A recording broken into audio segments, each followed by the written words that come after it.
Se conoce como ciclo de la adicción a las tres fases relacionadas con el consumo de las drogas.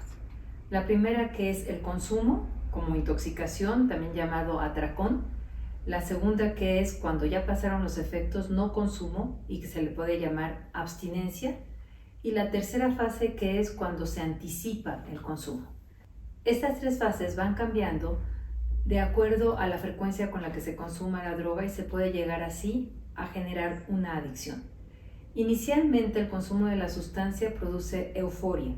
Cuando los efectos pasan, las personas pueden sentirse un poquito cansadas o quizá con un estado de ánimo ligeramente bajo y después empezar a pensar en volver a consumir y que se vaya generando la anticipación para el próximo consumo.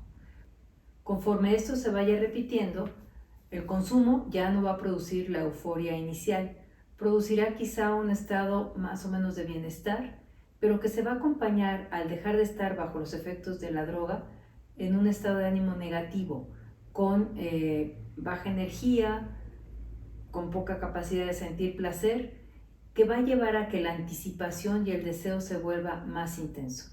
En los siguientes consumos, conforme más frecuentes vayan siendo, la euforia que ocurría inicialmente y ese bienestar van a desaparecer. Y en realidad el consumo se convierte en evitar el malestar que genera el no estar bajo los efectos de la droga. De allí se va a pasar a un estado afectivo muy negativo, en donde la abstinencia puede llegar a ser muy desagradable y ya no solamente tener esa baja de energía, sino también tener depresión, ansiedad, inquietud y no poder concentrarse prácticamente en nada más que en anticipar la siguiente vez que se pueda consumir la droga. Esa anticipación ya no es simplemente un estar pensando o un deseo, sino francamente pensamientos obsesivos que van llevando a que la conducta de la persona se vaya centrando alrededor tanto de conseguir la sustancia como de consumirla. Ahí es donde hablamos de más que un círculo, de una espiral, algo que se va cerrando y pasa de la euforia a dejar de sentirse mal, de sentirse simplemente fuera de los efectos de la sustancia a sentirse muy mal y de pasar de un antojo a un deseo compulsivo, a una obsesión.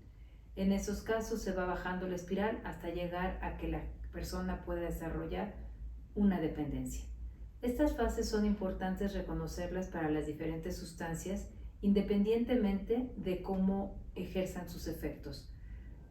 Será diferente los efectos durante la intoxicación para los estimulantes del sistema nervioso central, que en ese caso la fase de abstinencia va a ser opuesta y va a llevar a un gran bajón, a una disminución de la energía.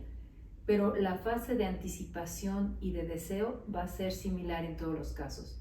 Cuando se trate de depresores del sistema nervioso central, sustancias que generan una inhibición, la fase de intoxicación va a ser para abajo y la fase de abstinencia va a ser para arriba, un rebote que lleve a una gran inquietud, una gran ansiedad e igualmente se va a generar este deseo compulsivo, de tal manera que poco a poco se vayan perdiendo otras conductas no relacionadas con la sustancia y las conductas se centren en el consumo. A esto es a lo que se le conoce como el ciclo de la adicción. Las tres fases de las que hablamos se acompañan de cambios a nivel del cerebro, del funcionamiento del circuito de placer y de cambios en neurotransmisores. Es decir, el cambio en la conducta tiene un sustrato neurobiológico del que hablaremos en otras cápsulas aquí en Cerebro y Adicciones.